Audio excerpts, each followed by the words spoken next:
Today is Thursday, February 15th. What to know so far about a mass shooting at the Chiefs' Super Bowl celebration, including a moment of heroism. Also, what to make of a rare warning from a member of Congress about a national security threat.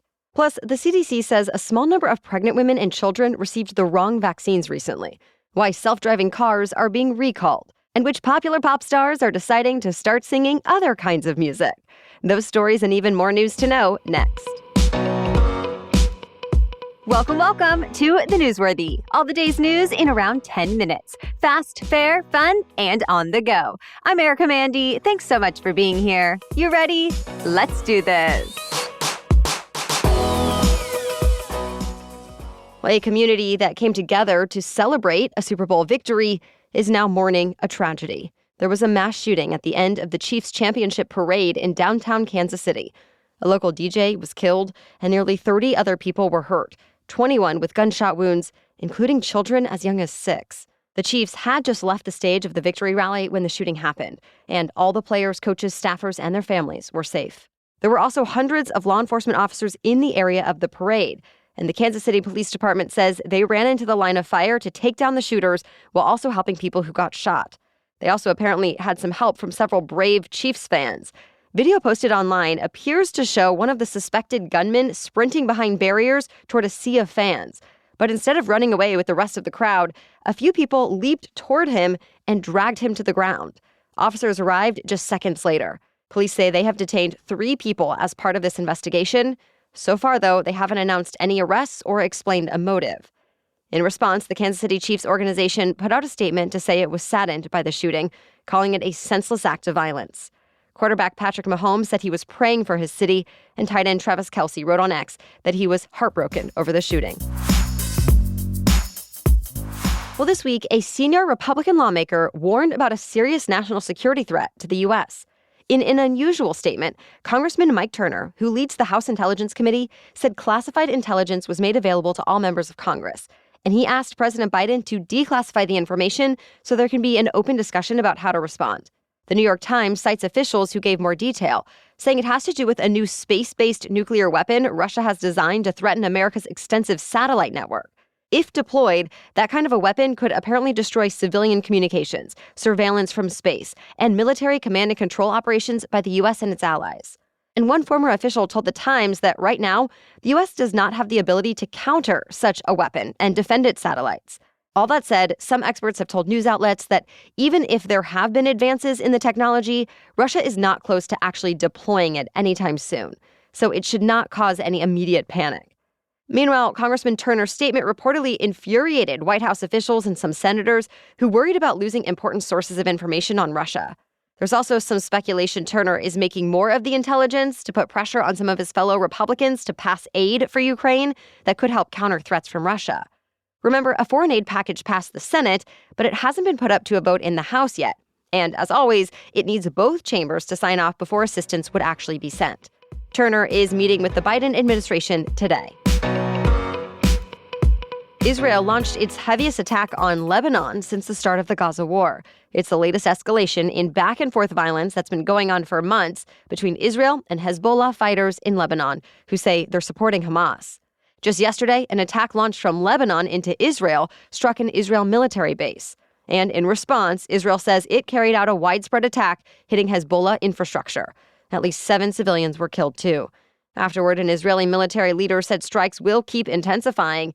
And a member of the Israeli government said Israel could target the Lebanese military in addition to Hezbollah. But a Hezbollah leader said, quote, "You escalate, we escalate."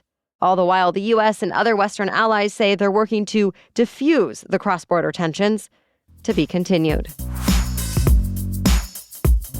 Well, Palestinians living in the U.S. will be able to stay here a while longer. President Biden signed an order this week allowing Palestinians who would otherwise have to leave the U.S. to stay without the threat of deportation for the next 18 months. Of course, this comes in response to worsening conditions in the Gaza Strip as the war continues there. Palestinians who have been convicted of felonies or otherwise deemed to pose a public threat do not qualify.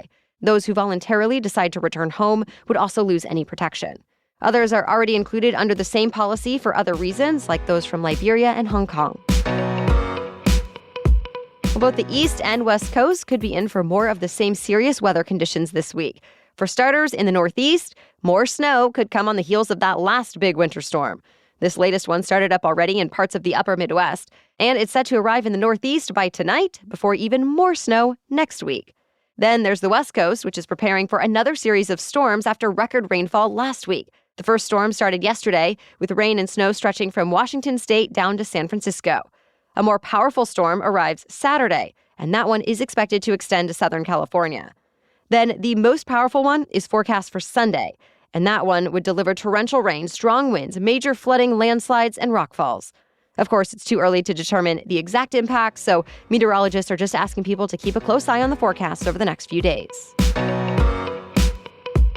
right, we have more news for you still ahead, but first, a quick break. Taking care of your health is not always easy, but it should at least be simple. That's why for the last year, I've been drinking AG1 daily. It's just one scoop mixed in water once a day, every day, and it makes me feel energized. And that's because each serving of AG1 delivers my daily dose of vitamins, minerals, pre- and probiotics, and more. It's a powerful, healthy habit that's also powerfully simple. I often feel like I'm juggling a lot between work and family, so it's good to know that I have AG1 to give me that extra boost of energy and cover my nutritional basis with high-quality ingredients. Plus, I can keep up the habit without a lot of hassle. I need something quick and convenient, but also beneficial, and AG1 is just that. If there's one product I had to recommend to elevate your health, it's AG1, and that's why I partnered with them for so long. So if you want to take ownership of your health, start with AG1. Try AG1 and get a free 1-year supply of vitamin D3+K2 and 5 free AG1 Travel Packs with your first purchase exclusively at drinkag1.com/newsworthy. That's drinkag1.com/newsworthy. Check it out. Now back to the news. It seems there may be some confusion about the new RSV vaccines available. The CDC is warning that some people may have gotten the wrong one.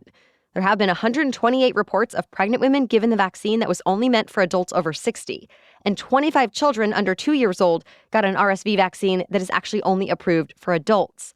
The confusion may have been because there were 2 different new RSV vaccines that came out last year, one for the elderly and the other for pregnant people to help protect their babies. And then there's a new antibody treatment available meant to help prevent RSV in infants already born. But apparently, these 3 got mixed up at times. At this point, the CDC says in most cases, it did not get reports of serious problems, though the outcomes are not known for all of the cases. The CDC also points out these types of errors are still rare. Still, the CDC is reminding healthcare providers and facilities to take steps to prevent these types of errors, including proper training and labeling, as well as automatic alerts in electronic health record systems. Overall, health officials are still recommending people get protected from RSV, but it might be a good idea to do your research, ask some questions, and ensure you know exactly what you or your infant need. The federal government is starting to investigate recent drug shortages. Specifically, the FTC wants to know what's happening with chemotherapies, antibiotics, pain treatments, and other critical medicines. It's looking into the idea that companies that broker drug purchases and the middlemen that ship the medicines might have misused their market power to push down prices of generic drugs too much. So much so that the manufacturers can't profit and have stopped production, causing shortages. Though a trade association representing hospital purchasing groups blames manufacturers and their issues with quality. And a trade association representing pharmaceutical distributors says shortages happen for many reasons, like drug makers having trouble finding raw materials or sharp spikes in demand. Both associations say their members work to minimize disruptions as much as possible. No matter why it's happening, it still has been causing a lot of trouble for years now. And last year, shortages of critical chemotherapies forced doctors to ration supplies. So now the FTC says it not only wants to look into the root causes, but also potential solutions to solve the problem long term. Another big tech company has announced mass job cuts. Cisco says it plans to lay off 5% of its global workforce, amounting to more than 4,000 people. The hardware and software maker says it's part of a company-wide restructuring as it shifts its focus to key priority areas like artificial intelligence. Of course, this is just the latest announcement like this in the tech industry. Google, Amazon, PayPal, and others have all announced layoffs recently. Layoffs.fyi says, all told, more than 34,000 tech employees have been laid off since the start of this year. Self-driving car company Waymo announced its first ever recall this week. It recalled the software that powers its robo-taxi fleet in response to a crash that happened a couple of months ago. 2 of its vehicles crashed into the same towed pickup truck in Phoenix, apparently because of the way the truck was angled. But Waymo says that should not be a problem again since all of its robotaxis have already received the software update. Still, this comes at a time when self-driving cars are facing intense scrutiny over a series of crashes.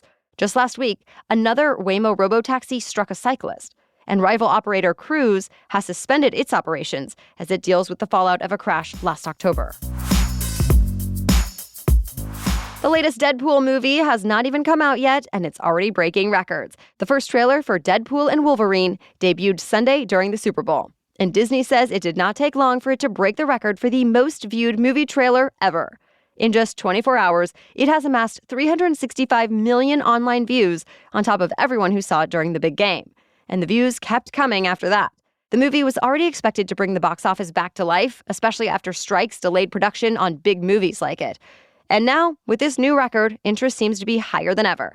Deadpool and Wolverine, starring Ryan Reynolds and Hugh Jackman, hits theaters in July.